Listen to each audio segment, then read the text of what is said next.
Now that we have that context out of the way of just how different the journey is today compared to 5 years ago, and how the buyer is truly in the driver's seat, and that changes the nature of what sales does. Sales needs to come back way earlier on in the buyer's journey than they've ever had to do in the past.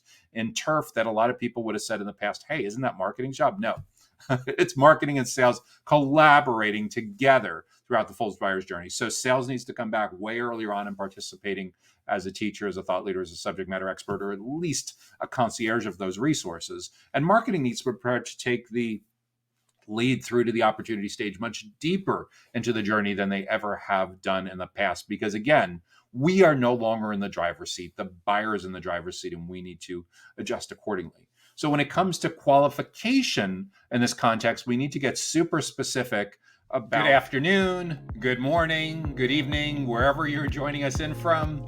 I'm Joshua Feinberg from DCSMI, and I am thrilled to welcome you to this week's Data Center Go-to-Market Sales and Marketing Q&A live stream show, where each week I tackle some of the biggest questions across the full go-to-market team, including sales, marketing, customer success, CS and account management, product, channel partnerships, and the executive sponsors that are so important to driving growth in and around the data center industry, regardless of whether you're from a data center operator like a colocation or wholesale or hyperscaler, edge or modular company, or maybe you're from a technology company that sells to or partners with data centers, or perhaps a facilities company that works with data centers, or maybe you're in construction or real estate or sales and marketing outsourcing of the data center industry. Either way, I am thrilled to have you with us for this week's live stream. This week, I'm going to be tackling a handful of questions, including how to deal with decision maker turnover when selling mission critical data center solutions. What happens when your main point of contact leaves and they're no longer with the company? What do you do? Next up, we'll look at how to improve data center lead qualifications so you can make sure that you're investing your precious resources in the right marketing qualified and sales qualified, most of all, opportunities that are primed to become your next best clients, that onboard smoothly, that expand smoothly, that are no retention risk, that end up being great case study clients. And then we'll look at how to market and sell cutting-edge IT licensing, hosting, cybersecurity, and cloud solutions from a more broad-based solution provider that works in and around the IT industry. Following that, we'll take a quick break from our sponsor, and then we'll come back and look at 3 more questions. The first one up is prospecting tips for data center providers. Then we'll look at how to make customers aware of your data center, and then we'll wind down this week's Data Center Go-to-Market Sales and Marketing Q&A live stream with one additional question on how server colocation operators can get the attention of the CIO, Chief Information Officer, or CTO, Chief Technology Officer. So without any further, let's jump into this week's first question. So first up, how do we deal with decision maker turnover? How do we deal with turnover? How do we deal with people coming and going? How do we deal with decision maker turnover when selling mission critical data center solutions? Well, this starts pretty early on in the buyer's journey. The first thing is to recognize that the way people research and make their decisions in and around the data center industry is very different than it was as recently as 3, 4, 5 years ago. If we were talking about this 3, 4, 5 years ago, more than likely your stakeholders, the people on the committee, your decision makers, you would have gotten to meet a lot of them, most of them, maybe all of them, about halfway through their buying process. Those days are long gone. Now, by the time they get to us, they're like 80 or 90% of the way through the decision-making process. Gartner puts that number currently at 83%. That means that they have completed 83% of the research and comparing options and evaluating pricing that they're going to do before we even know they exist, before they want sales contact. So the first thing is to recognize that and figure out a way for our company, for our sales team, for our marketing team, for all of our important folks to have a role in the now digitally driven, self-propelled buyer's journey. In order to do that, we can no longer be perceived as traditional salespeople. We need to be seen more as teachers, consultants, subject matter experts, thought leaders, trusted advisors. And the way we do that is by having amazing, impactful content and experiences that not only answer all of their biggest questions, but helps them think ahead about what step 2, 3, 4, 5, what the whole path looks like throughout the buyer's journey, and anticipates what they're going to need next based on the role that they have, the job function they have, and the kind of company they come from.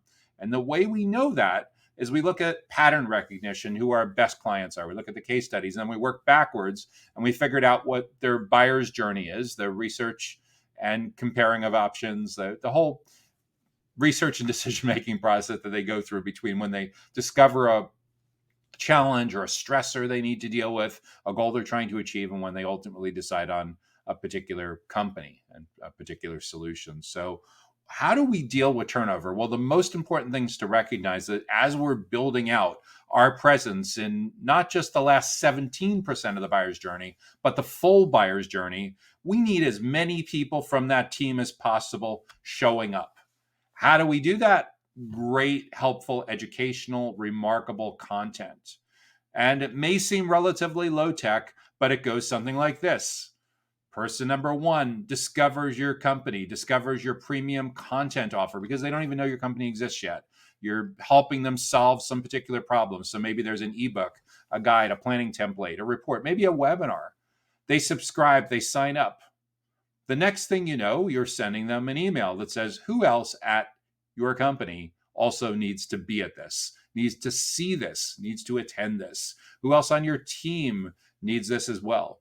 And it goes something like, hi, Bob. Hi, Sally. We're so glad that you signed up to download. We're so glad that you registered for the webinar on blankety, blankety, blank. You know, your biggest goal or challenge that you know they have that you're providing a solution for to provide educational content. But, Bob, but, Sally, did you know that to overcome this challenge, to achieve this goal, it takes a village?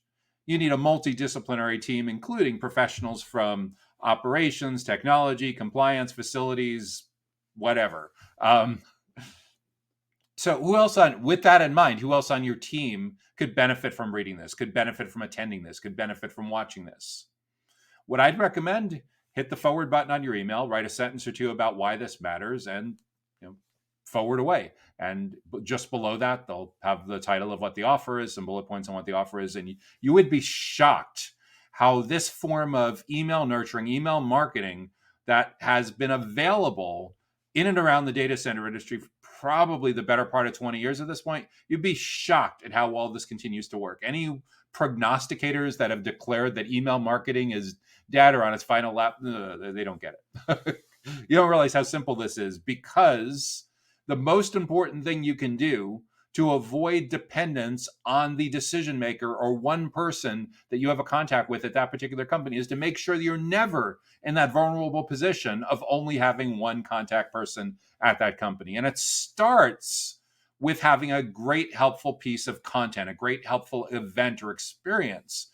Because at that point, Bob or Sally, or whoever discovered your offer first, is not sticking their neck out and saying, hey, I'm going to bet my career by saying we should go invest this huge project in this one particular company. All they're saying is, oh, I found this cool ebook. I found this cool planning guide, this cool planning comparison guide, template, webinar, what have you. I think others on my team could benefit from that. And that's when you know it's starting to work, is when you see your email notifications, when you're looking at your marketing technology stack or whatever you're using to capture these leads. And you're like, oh, 3, 4, 5, 7 people from the same company are all downloading this, are all registering it. I bet they're talking about us, which is incredibly important, because we now know that people have gotten so gosh darn risk averse that no one wants to make a decision by themselves anymore. Even if you manage to get to the decision maker first, they're still going to push it back down to the rest of their team. So it's incredibly important that you use content and events and experiences to help spread your educational content, help spread your subject matter expertise and your thought leadership. And in terms of figuring out like who is where, when someone is leaving, when someone's getting promoted, at the risk of preaching to the choir, a really super simple thing is every single contact that you have that converts on a lead for a download or registers for an event, or you meet in real life or word of mouth, like, of course you need to connect with that person on LinkedIn. Because when you're connected with that person on LinkedIn, you can see that, oh, Sally got promoted. Let's hit the celebrate button and congratulate Sally. Oh, Sally's going to another company. Okay, well, now I need to figure out in the company that Sally is leaving, who are the other stakeholders that I already know? And is my surface area big enough in that account, or do I need to keep expanding that? Who's potentially replacing Sally? And oh, Sally's moving to another company in the same industry. Is there an opportunity that Sally can take the work that we've already done with her and the goodwill that we've built up with that relationship and take that to the next company as well? So yes, it is incredibly important to deal with decision maker turnover when selling mission critical data center solutions. But it starts with them seeing your company as the go-to experts in your space. And it starts with always having a team of advocates on your side, not just a primary internal champion. Next question. How can we improve what we do with data center lead qualification? This is a fantastic question. And when it comes to lead qualification, we really need to start by defining what it is that we mean by a lead. Because when I talk with go-to-market professionals in and around the data center industry, there is a very wide definition of what a lead actually is. Some of them, when they say lead, really means sales opportunity, meaning that it's someone from the right kind of company that's in the right frame of mind to have a productive conversation about potentially doing business with your company. They know your company exists. They know kind of sort of what you provide. They kind of sort of have an idea what they want. And at the end of that conversation, you can kind of sort of put it on your deal board and have a forecasted close date and a forecasted potential dollar value of the deal. But before you even get to that, you have an opportunity to engage with someone that's super interested in talking with you in the context of a sales conversation. That's what a lot of people mean by lead. But when it comes to like marketing technology and pay-per-click advertising and basically how the whole journey works, a lead most of the time is just someone that went from anonymous to now being a known person that's raised their hand and saying, yeah, I'm interested in that offer that you've put in front of me. And what's super important now in a self-guided buyer's journey, where like 83% of the action is happening before someone is willing to speak with your sales team, is we need to have some really good, juicy, valuable offers to put in front of prospects way before they're ready for a sales conversation, like ebooks, downloadable guides, videos, podcasts, at the risk of getting really meta, webinars. These are all ways for someone to raise their hand and say, oh, yeah, that sounds pretty good. I'm not ready to talk to sales yet, but I'm super interested in that topic. I'd love to hear what you have to say. I'm not willing to jump through all these crazy qualification hoops yet, but yeah, I want to see that content. I'll give you my virtual business card information for what's on the other side of that landing page, what's on the other side of that event registration. So first, we need to get on the same page about basic definitions about what a lead is, what a marketing qualified lead is, what a sales qualified lead is, which often is called a sales accepted lead, an SQL for qualified, or a sales accepted lead for SAL. When most people in a relatively small company that don't have a really built out expansive go-to-market team talk about lead, they're really talking about opportunity. They're talking about someone that's ready to talk to a sales team. But the challenge is it takes a lot of work now to get someone to be in that position to have that conversation in the right frame of mind. It's all about finding the right person in the right places at the right time, and most of all in the right context, so that they see your salesperson as an expert and not just a glorified order taker, not just someone who's going to read them the information that they could already find from your website. So now that we have that context out of the way of just how different the journey is today compared to 5 years ago, and how the buyer is truly in the driver's seat, and that changes the nature of what sales does. Sales needs to come back way earlier on in the buyer's journey than they've ever had to do in the past. In turf, that a lot of people would have said in the past, hey, isn't that marketing's job? No. It's marketing and sales collaborating together throughout the full buyer's journey. So sales needs to come back way earlier on and participating as a teacher, as a thought leader, as a subject matter expert, or at least a concierge of those resources. And marketing needs to be prepared to take the lead through to the opportunity stage much deeper into the journey than they ever have done in the past. Because again, we are no longer in the driver's seat. The buyer is in the driver's seat, and we need to adjust accordingly. So when it comes to qualification in this context, we need to get super specific about who it is that we want to be engaging with. So at a company level, we need to define their ideal client profile, their ICP. And then once we have their ideal client profile defined at a company level, then we can set about defining the individual stakeholders that we need to build relationships within those accounts. Those are called buyer personas. And we typically, especially early on with limited resources, you need to make sure that you prioritize and pick your favorite child. Who's your primary buyer persona? Who's your secondary buyer persona? Maybe there's a tertiary buyer persona. So once we know the company, once we know the people, that will help us get much more clarity on lead qualification. Are they from the right company? Are they from the list of the 500 or 1,500 or 40 companies, whatever it is that we're prioritizing around our account-based marketing motion? And then within those companies, are they the right kind of role, or at least kind of sort of close enough? Like, you may have the CTO as the primary decision maker, but if the company's relatively small and there's like 3 people that work in all of IT, it's not going to be really difficult to get from someone that reports to the CTO to the CTO, assuming that you do a good job on discovery and exploratory conversations and you really understand what's going on. So we need to understand at the company level what qualified looks like, at the individual job function role what qualified looks like, and then we need to figure out, based on how big the deal is, how quickly we're going to hand off to the sales team.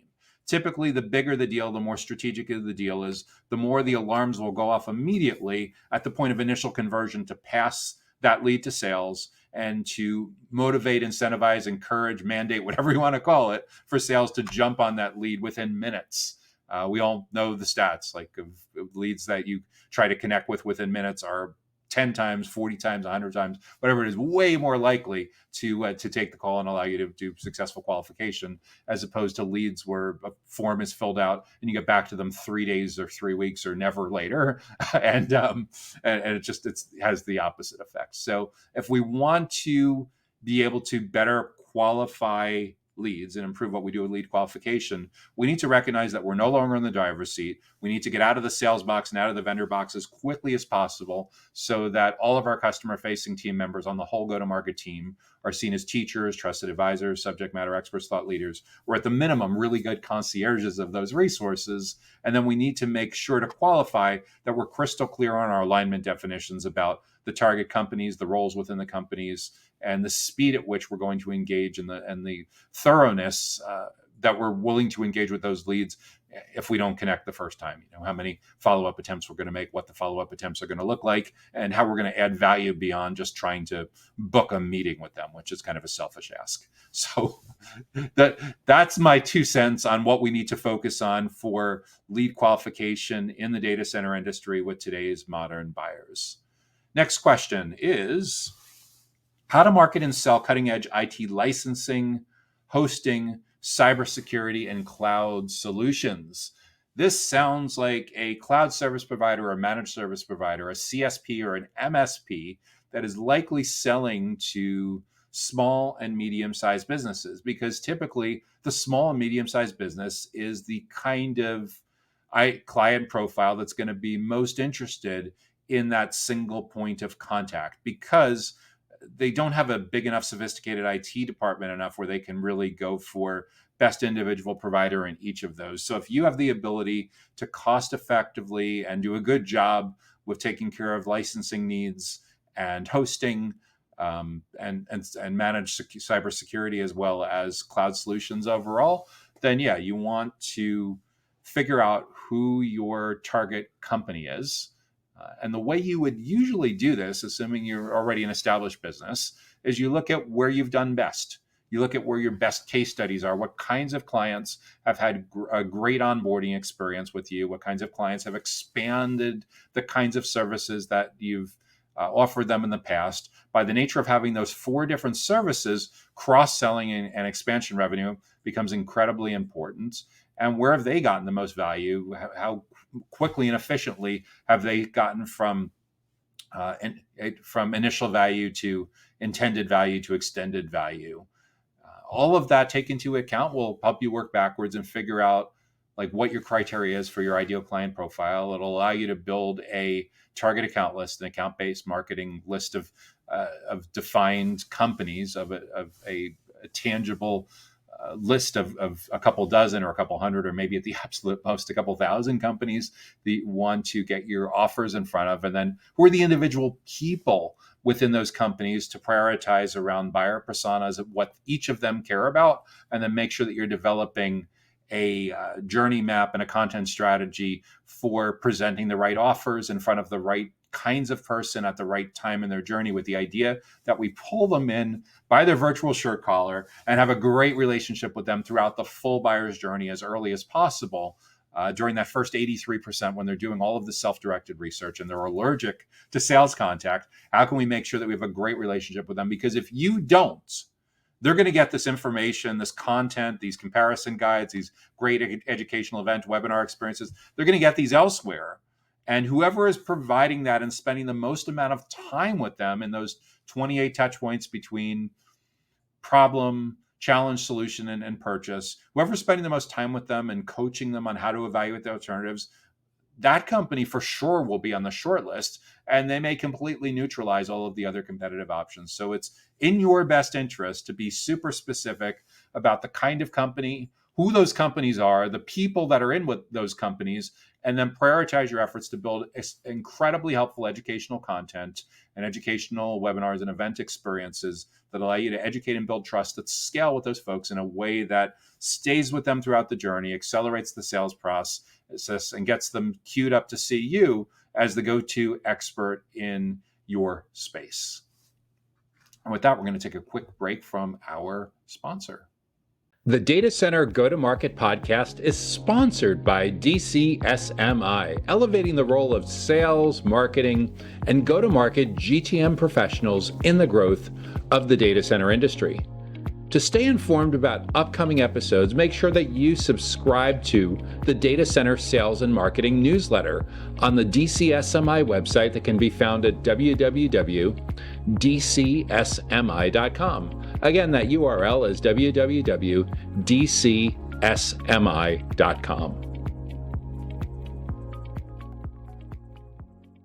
Okay, Joshua Feinberg here again from DCSMI, the Data Center Sales and Marketing Institute. We are all about elevating the role of sales, marketing, and go-to-market professionals in the growth of the data center industry. And you are watching the Data Center Go-to-Market Sales and Marketing Weekly Q&A show. The next question that I'm going to address today is prospecting tips for data center providers. That's a fantastic question, because the way we go about prospecting for anything in and around the data center industry needs to be very different today than as recently as 5 or 10 years ago. 5 or 10 years ago, you would get up on the roof of your building, get out the megaphone and shout, "This is what we do," and hope people gathered around you. Probably not quite that literal, because if people saw you up on the roof of the building, you'd attract different kinds of attention that you probably didn't intend to. But the idea of outbound interruption-based marketing and sales was very much alive and well. If I think about relatively early on in my career in IT sales and marketing, whether it was SMB, mid-market, or enterprise, it was very driven by offline events, people going to conferences. There was direct mail, long, elaborate, expensive pieces of direct mail, as well as the minimum viable direct mail with postcards. There was print advertising in newsletters, newspapers, trade journals, trade publications. All of these were and billboards, all of these were very much alive and well. And back in this time, before all of the self-directed research, when salespeople made outbound phone calls and eventually outbound emails and outbound LinkedIn connections, it was still somewhat of a novelty, and people weren't totally flooded and completely turned off. And most of all, they didn't have that many alternatives. We now live in a world where, and this has been changing for a while, things like caller ID, the DVR, being able to block people from your email box, being able to block people from calling you on your smartphone. All of these have queued up a world in which the buyer is now in control. And if we were having this conversation 10 years ago, CEB, the Corporate Executive Board, which is now part of Gartner, at that time published research showing that about 56% of the buyer's journey was over before you got to meet a prospect. That means they were about halfway through the sales cycle, halfway through their research and decision-making process before you got to meet a prospect. So like, okay, well, we miss out on half, but we still have the other half. We still have like almost half of the journey that we can spend time with them. That's changed a lot, and not for the better. Well, it's changed for the better from the standpoint of the buyer, but from the seller, it's gotten way more challenging. The latest research from Gartner found that 83% of the buyer's journey is now over before you meet a prospect.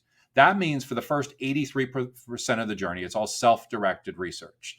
Blogs, listening to podcasts, watching YouTube videos, attending webinars, asking questions on social media.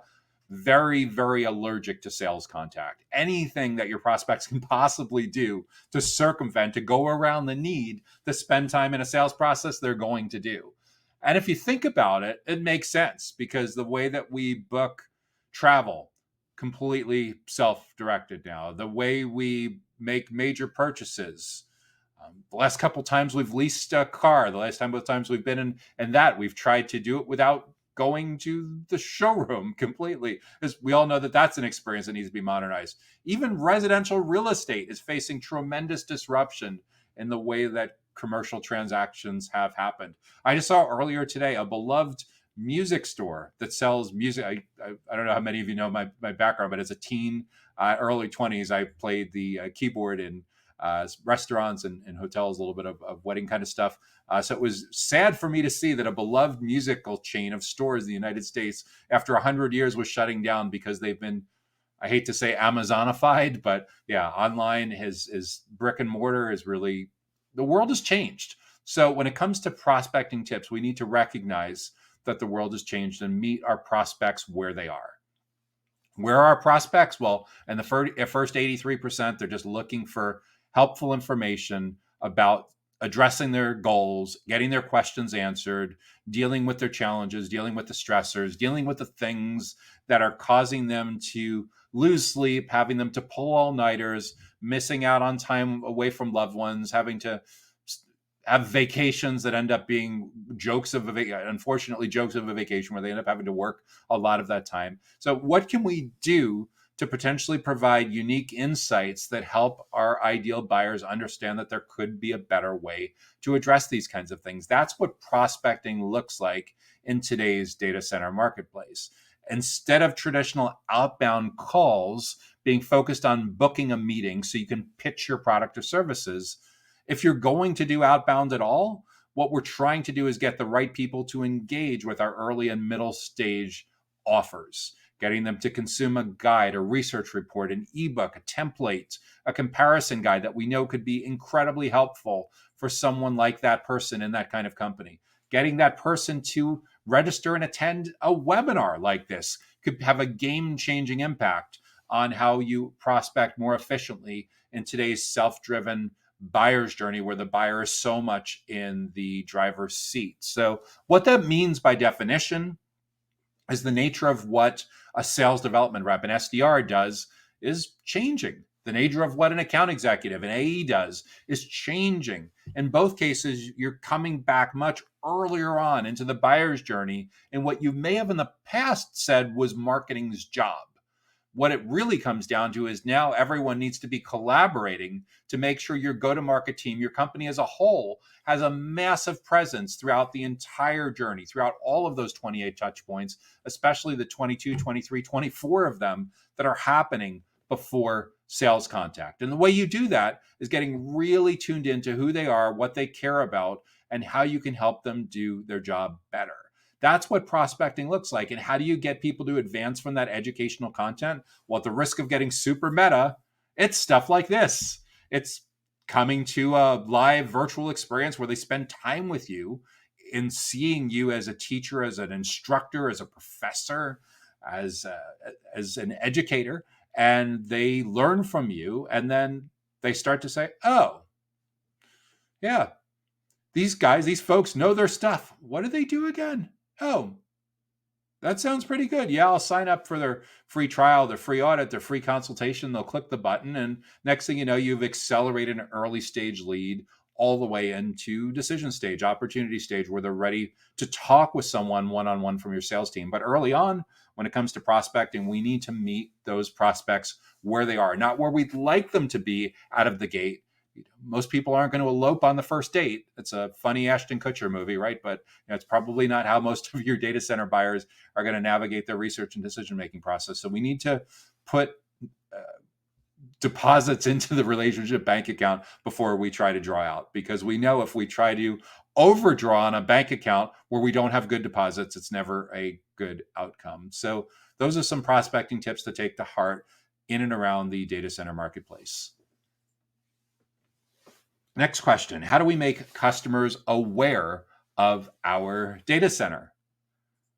Yeah, that's a fantastic question. The most important part of making customers aware of our data center is to recognize that if they are looking for a data center and they're looking for your data center, there's a really good chance that you may have reached them too late.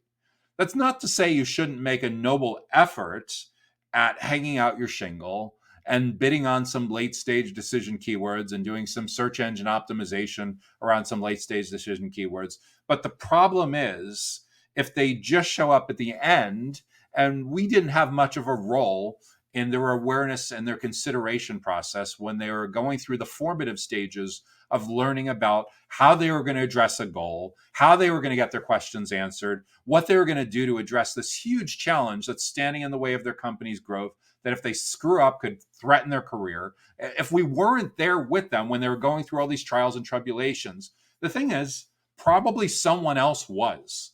And it may be a direct competitor of your company. It may be an indirect competitor, meaning like a lot bigger of a company, a lot smaller of a company, or in a different geographic region. Or it may have been a non-business model competitor. What's a non-business model competitor? It's someone or some entity that is creating great content, great experiences, great events on the same topics that your buyers care about, but they don't do the same thing that you do. But nevertheless, because we all want to have a relationship with prospects in the awareness, the consideration, and the decision stage, not just the decision stage, not just the final 17% of the journey, they're pretty formidable competition.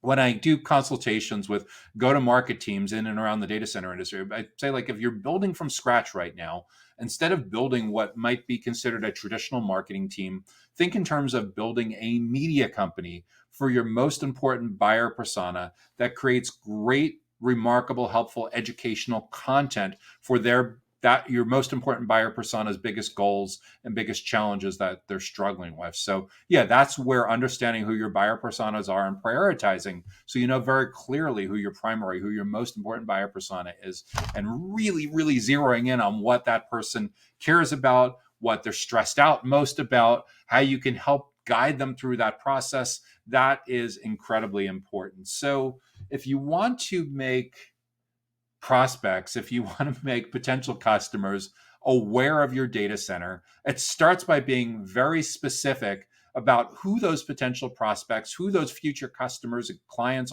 are, and being very deliberate about your ideal client profile, your target account list, the roles within those companies, those job functions that are in those companies that you need to create awareness with, and then start with where that person is, not where you'd like them to be during the bottom of the 7th, 8th, or 9th inning, or the 4th quarter of the game, or the last 17% of the journey, but start with where you know that person is right now, researching and comparing options. What can we do to make sure that we have a really significant role getting out of the vendor box, being seen more like Big Four consultant and a lot less like a aggressive, commission-hungry salesperson? What do we do to completely turn the tables? Because if we want to have awareness in a meaningful way with the people that now research and make decisions, 5-10 years ago, you might have said, these are the edge cases. Most people don't do this. Well, what ends up happening, think about this logically. Your decision maker, your CTO, is 65, 70 years old and they retire. Are they going to be replaced by another person who's even remotely digitally resistant? Or are they going to be replaced by somebody who is way more plugged into the way that Gen X and millennials and Gen Z research and make the purchase decisions? So we need to be realistic. that in and around the data center, it's extremely likely that nearly all of your prospects and customers are glued to their smartphone all day long. They're asking dozens of questions all day long from Google, Siri, Alexa, Cortana, and of course now Copilot. So how do we make sure that we show up when these questions are asked? How do we make sure that we have an active role throughout the 100% point of research and decision making and comparing options, not just the last 17%? How do we make sure that we're in there and we're the ones that are coaching them on how to evaluate all of the different options in front of them, how to evaluate what's going on in the space, showing them best practices of how others in similar roles in similar companies have navigated the process? That's what it looks like to get awareness of your data center in today's modern decision driven process. So we need to be there throughout the whole time. So that way, when they're at the point somewhere in the middle in the consideration stage, when they're comparing the different solutions that are in front of them, they say, oh, wow, this company is super helpful. They have amazingly smart people when it comes to this stuff. I don't know, I keep looking at all their great content, all their great podcasts, all their great webinars, all their great white papers. What is it that they do? And that's where the light bulb goes off. And that's where they're coming to you largely pre-sold. And you'll know it's working because there's multiple people from the same company that are looking and engaging with your content. You'll know it's working because you show up to the meeting and there's 3, 4, or 5 people sitting around the table or the virtual table, and they are literally quoting you. They're quoting your thought leadership as the way that they've evaluated this whole problem. That's how you know it's working. That's what prospecting looks like for attracting the right kinds of buyer personas that you want to make aware of your data center. So the final question we're going to address today is, how can server colocation operators get the attention of the CTO, the Chief Technology Officer, or the CIO, the Chief Information Officer? How can server colocation operators, how can colocation providers get the attention of the CTO or the CIO? That is a fantastic question. And the way we address that today is very differently than we would have 5 or 10 years ago. The reality is colocation is becoming incredibly commoditized. And I've done talks about this at conferences for years. I've produced hosted webinars on this topic for years of how colocation providers can find the right niches, the right niche segments, and avoid commoditization. Because in a lot of ways, the market for colocation, to me, looks a lot like the commoditization that MSPs, that managed service providers, and web hosts were facing about 10 years ago.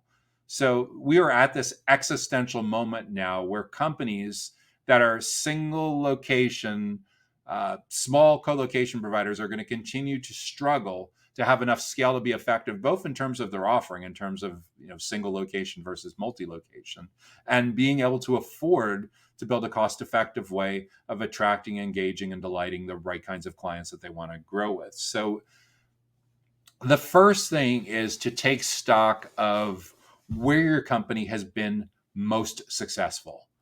Of your existing clients, where you're dealing with a CTO or CIO or someone that reports directly to them, chances are those are relatively, if you're a relatively small company, you're probably dealing also with relatively small companies, just simply because the larger the company gets. The extreme example is when you're dealing with like a Fortune 1000, Fortune 500 CTO or CIO.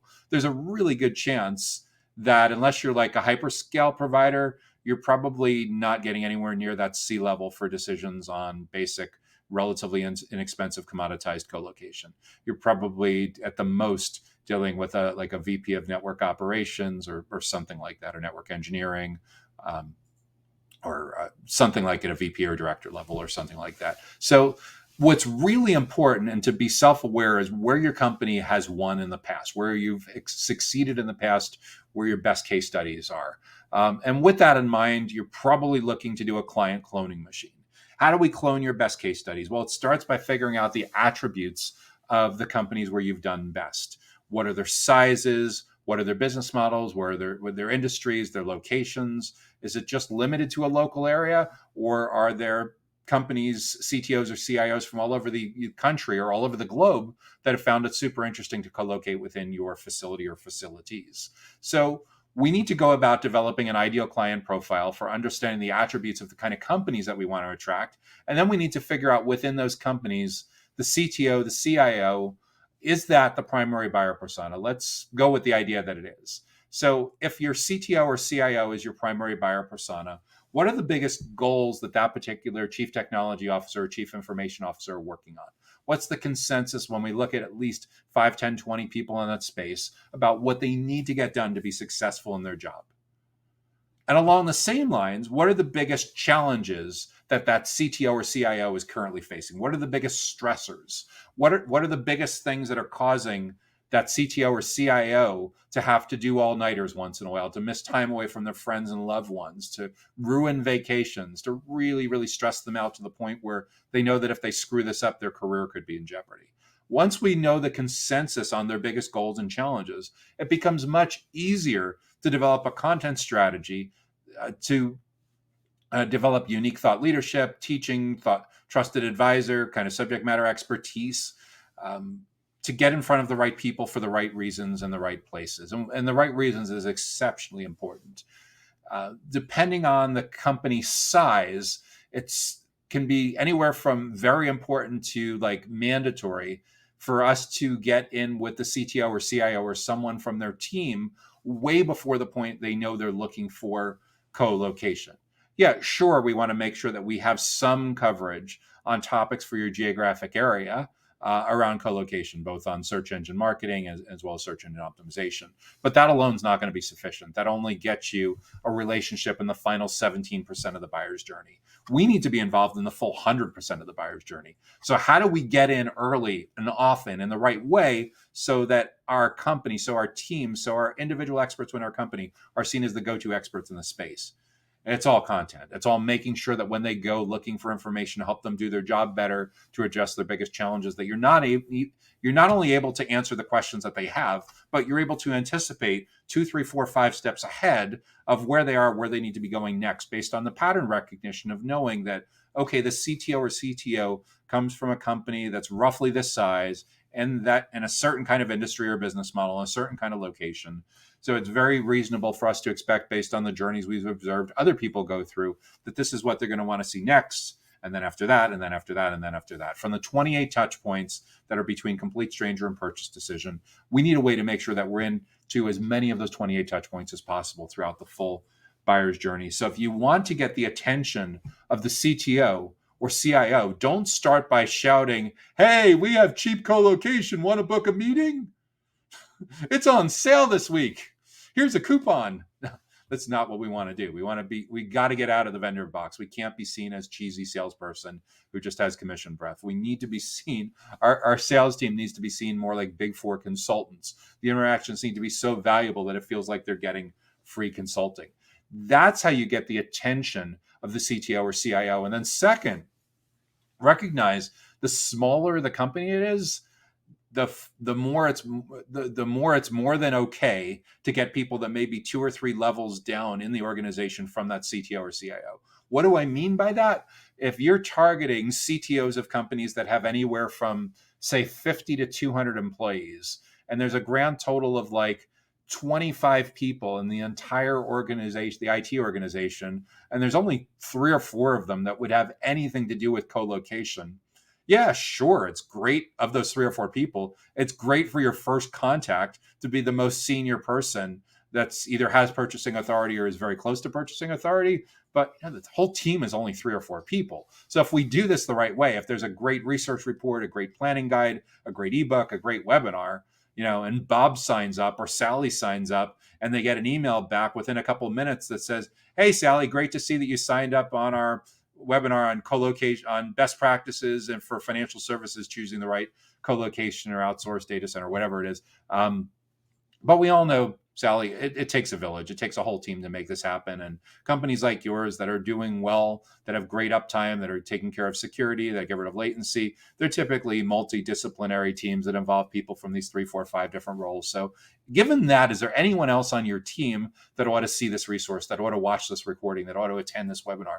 If so, I'd recommend that you hit the forward button on your email, write a sentence or 2 about why this matters, and let them know about this great resource as well. You'd be shocked how often that could get you from the intern all the way to the VP of IT or CTO or CIO in a relatively small company. And again, in a relatively small company, in a mid-sized company, like 11 to 50 employees, 50 to 200 employees, where the entire organization is probably a couple handfuls, and the people that would deal with co-location is maybe 2, 3, 4 different people. Sure, yeah, in a perfect world, we'd like to get the perfect person first, but it's not going to be very hard for great content, great webinars to spread among those team. And you'll know it's working because you look down at your lead notifications and revisit notifications or registration list. You're like, oh, yeah, 3, 4, 5 people from the same company. They're talking about us. Awesome. Because we all know everything's decision by committee today. So yeah, and you'll know it's really working because by the time they're at that 83% of the way through the journey and you meet them for the first time, they're quoting your guide, they're quoting your research, they're quoting your webinar.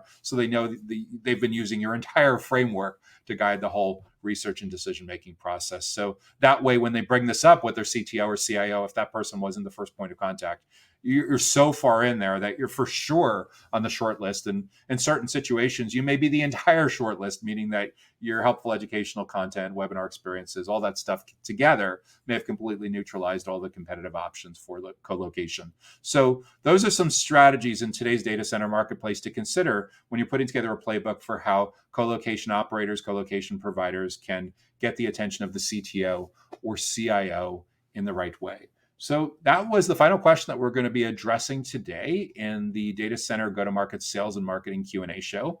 I'm Joshua Feinberg from DCSMI.